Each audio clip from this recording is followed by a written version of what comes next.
याज्ञवल्क्य स्मृति चल रही है, व्यवहार अध्याय चल रहा है। अभी तक हमने इसमें से कई प्रकरण देख लिए हैं, लेकिन आज एक महत्वपूर्ण प्रकरण है जिसका नाम है दत्ताप्रादानिक प्रकरण।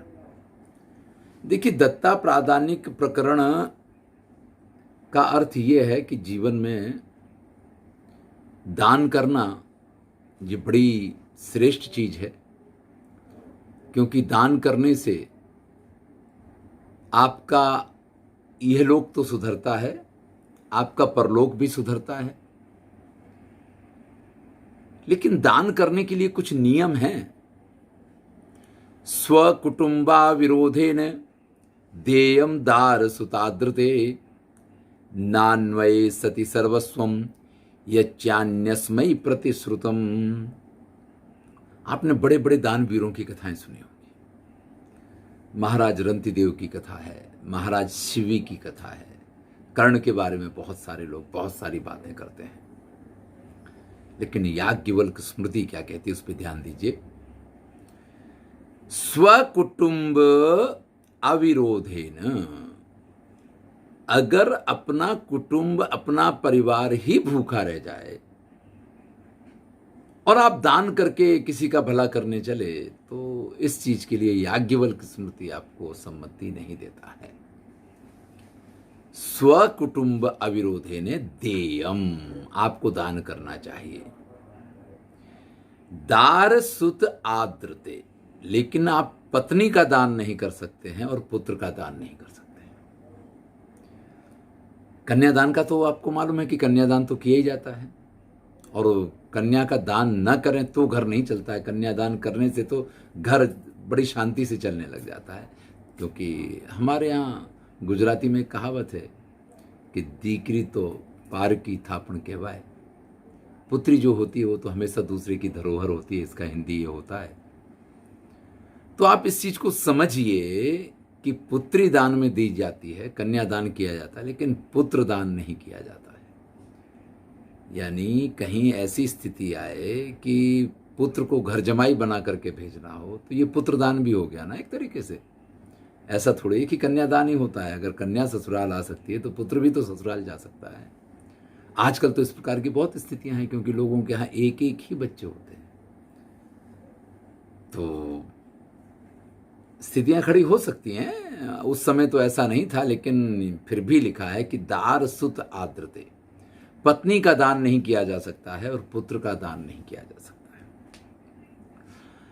जब बहुत सारी संतानें हुआ करती थी, तो जैसा कि हम लोगों ने सुनत की बात की थी कि इस प्रकार से पुत्र का क्रय विक्रय और दान वगैरह भी कई बार कर दिया जाए, तो किसी की बलि के लिए भी जा सकता है, ऐसा भी हो सकता है।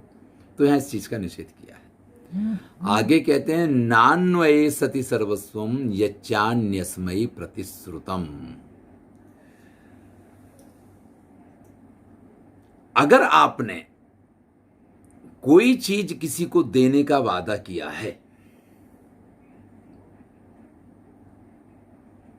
मतलब आपने वादा किया है कि ये चीज मैं ए नाम की व्यक्ति को देने वाला हूं, तो फिर आप किसी अन्य को उसका दान नहीं कर सकते हैं।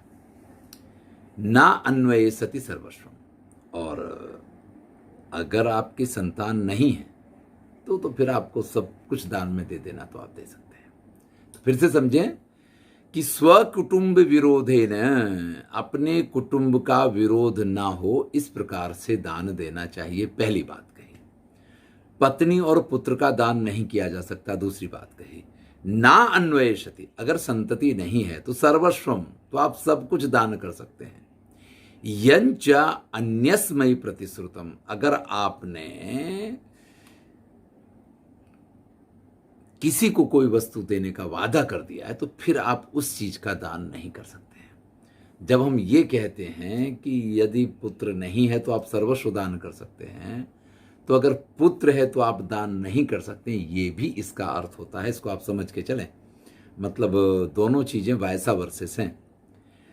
प्रतिग्रह प्रकाशः स्यात् स्थावरस्य विशेषतः देयं प्रतिश्रुतं चैव दत्वा ना अपहरेन पुनः। अब भाई प्रतिग्रह प्रकाशा, अगर कोई दान लेता है तो वो छुप के नहीं लिया जाता है। भाई चोरी थोड़ी कर रहे हैं, चोरी करके, जैसे कि कल आया था ना कि किसी अन्य का धन अन्य किसी को दे दिया तो उसमें काल यानी समय की मर्यादा नहीं रहती है। व्यक्ति दिन में जब धंधा करना तब नहीं करेगा, रात को धंधा करेगा। तो ऐसी बात तो यहाँ है नहीं। तो प्रतिग्रह प्रकाशः, जो दान की स्वीकृति है वो प्रकाश में यानी जाहिर में। प्रकाश का अर्थ दिन और रात का अर्थ नहीं है। प्रकाश का अर्थ क्या है?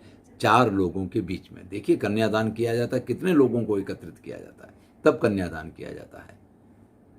जो लोग जाके कोर्ट में दो लोग मिलके कराते हैं ना, उसको तो कहाँ कोर्ट तो मान्यता देती है, लेकिन समाज तो कहता है कि साहब लव मैरिज कर ली है हमको तो, क्योंकि कन्या वरयति रूपम माता वित्तम पिता सुखम बांधवा धनमिच्छन्ति मिष्ठान्नम मितिरे जनाः।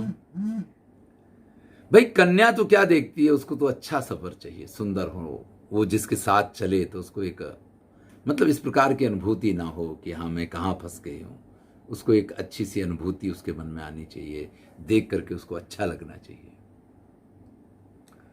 तो कन्या को तो वर का रूप चाहिए, कन्या वरयति रूपम माता वित्तम। माता जब देखती तो क्या देखती है? माता जब देखती है तब देखती है कि भाई उसके पास पैसा वैसा है या नहीं है। वो घर परिवार पे ज्यादा ध्यान नहीं देगी, वो किस चीज पे ध्यान देगी? माता वित्तम, माता वित्त पे ज्यादा ध्यान देती है। पिता सुखम, पिता ये देखता है कि भाई मेरी पुत्री सुखी रहेगी या नहीं रहेगी। बांधवा धनमिच्छन्ति, शादी में बंधु बांधव तो क्या कहेंगे? बांधवा कुल मिच्छन्ति, धन नहीं, बांधवा कुल मिच्छन्ति। जो बंधु बांधव होंगे वो तो ये पूछेंगे भाई परिवार ठीक है, कुल ठीक है, किस कुल में करके आए हो, क्योंकि अगर आप किसी अन्य कुल में करके आ गए हो तो हमारी पुत्री हमारी संतानों को प्रॉब्लम हो सकती है। तो बांधवा कुल मिच्छन्ति।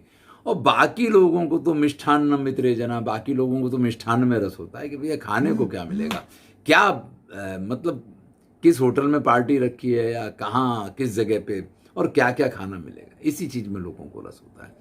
और अगर आप किसी को खिलाते ही पिलाते नहीं हो और ऐसे आपने शादी कर लिया, ऐसे ही आपने विवाह कर लिया, तो ये तो योग्य नहीं माना गया है। यहां भी कहते हैं प्रतिग्रह प्रकाशा स्यात्, अगर आप किसी दान का स्वीकार करते हैं तो प्रकाश यानी सबके सम्मुख उसका स्वीकार करना चाहिए। स्थावरस्य विशेषतः, अगर आपको भूमि वगैरह का दान दिया जा रहा है तो विशेष करके, अगर आपको कोई जमीन वगैरह दान में दे रहा है तो विशेष करके चार लोगों के बीच में। ये नहीं उनने कहा कि आप जोत लो जाके, आप जाके जोतने लग गए, आपने जोत जात की जमीन तैयार की, उसमें जब फसल पैदा हुई तो उन्होंने कहा खेत तो मेरा है साहब, ये तो हम काटेंगे फसल। आपने कहा आपने हमें दान में दी थी, बोले बताओ क्या प्रमाण है कि दान में दी थी। क्योंकि दान का तो वो मतलब कई बार क्या होता है कि दान के लिए तो लोग वह लिखा पढ़ी भी नहीं करते हैं। पहले तो कन्यादान होते थे तो कहाँ लिखा पढ़ी होती थी। अब गवर्नमेंट ने कहा कि नहीं कोर्ट में उसका सर्टिफिकेट होना चाहिए। इस हिसाब से तो हम कुंवारे ही रह गए हैं, क्योंकि हमारी तो कोर्ट में मैरिज करवाई नहीं गई। पत्नी से विवाह हुआ, चार लोगों के बीच में हुआ, या मतलब जो पूरी बारात गई थी तो वो हुआ, लेकिन कोर्ट में तो मैरिज नहीं करवाई है। पता चला है भाई पासपोर्ट बनवाना था, उन्होंने कहा कि साहब रजिस्ट्रेशन तो करवाना पड़ेगा, नहीं तो पति पत्नी का पासपोर्ट नहीं बन सकता है। तो कुछ इस प्रकार की भी स्थितियां होती हैं लोगों के साथ में। प्रतिग्रह प्रकाशा स्यात् स्थावरस्य विशेषता, अगर भूमि आपने स्वीकार की है, किसी के पास से दान में ली है, तो उसकी लिखा पढ़ी नहीं होगी। और लिखा पढ़ी अगर नहीं हो रही है तो चार लोगों के बीच में अगर उस दान को स्वीकार किया है तो बाद में आप ये प्रमाण प्रस्तुत कर सकते हैं कि आप इन लोगों से पूछ सकते हैं कि ये पृथ्वी हमें दान में दी गई है। देयम प्रतिश्रुतम चैव दत्वा ना अपहरेन पुनः। भाई अगर किसी से वादा कर दिया कि ये हम आपको देंगे तो फिर देना चाहिए। देयम प्रतिश्रुतम चैव, अगर एक बार आपने किसी से कह दिया कि ये हम आपको देंगे तो फिर वो चीज देनी चाहिए, फिर उसमें से पीछे नहीं हटना चाहिए। दत्वा ना अपहरित पुनः, और एक बार जो दान में दे दिया जाए वो वापस नहीं लेना चाहिए। वो आप वापस नहीं ले सकते, लेना नहीं चाहिए, ये स्पष्ट है। कुछ लोग ऐसा करते होंगे, वापस ले लेते होंगे, इसीलिए तो ये बात लिखनी पड़ी है, इसीलिए तो ये नियम बनाना पड़ा कि एक बार जो चीज़ आपने दान में दे दी आप उसको वापस नहीं ले सकते हैं। तो इस प्रकार से बहुत छोटा सा 2 श्लोकों का दत्ता प्रादानिक प्रकरण था ये। तो क्या प्रदान करना चाहिए, क्या देना चाहिए, कब देना चाहिए, कैसे देना चाहिए, किन चीज़ों का ख्याल रखना चाहिए। देखिए, शास्त्र जो कहते हैं वो एक चीज़ होती है, स्मृति ग्रंथ कहते हैं वो एक चीज़ होती है, और पुराण ग्रंथ कहते हैं वो एक चीज़ होती है। मान लीजिए राजा रंतिदेव की कथा आती है कि वो कितने दिन से भूखे थे, और जैसे उनके पास भोजन की थाली आई और कोई आ गया उनके पास मांगने के लिए, तो उन्होंने कहा कि लो भैया ले जाओ, हम नहीं खाएंगे, अपने बच्चों को भी नहीं खाने दिया। तो इस चीज़ का निषेध किया है कि ऐसा नहीं। ये कहने के लिए कथाएं बड़ी अच्छी लगती हैं, सुनने के लिए भी बड़ी अच्छी लगती हैं, लेकिन अपना बच्चा भूखा मर जाए, या कुटुंब की बात की है, स्व कुटुंब भी होते हैं, तो वो चीज़ नहीं चलने वाली है। तो इन चीज़ों का ख्याल रखना चाहिए। वाजस्रवा ने नचिकेता को दान में दे दिया था, ये जो कठोपनिषद की कथा है, ये पुत्र का दान जो यहाँ लिखा है वो बात नहीं वहाँ आती है। आप ध्यान से समझिएगा कि गायों का दान दिया जा रहा था, और वो गाय कैसी थी, मतलब जो दूध नहीं दे रहे हैं, जो दूध नहीं देती हैं, हाँ, जो दूध नहीं देती हैं, जो कुछ व्याधि से भी पीड़ित हैं। तो नचिकेता ये सोचता है कि इन सबको दान में दे के भी आपको क्या मिलेगा, आप दूसरे को कुछ सुख का साधन नहीं दे रहे हैं, सिरदर्दी दे रहे हैं ना। तो अपने पिता से ये पूछता है, जैसे एक छोटा बच्चा होता है ना, नचिकेता छोटा था, वो कहता है कि आप ये सब दान में दें तो मुझे किसको दान में दोगे। तो स्पष्ट लिखा है कठोपनिषद में कि उसने 3-4 बार ये प्रश्न किया है। तो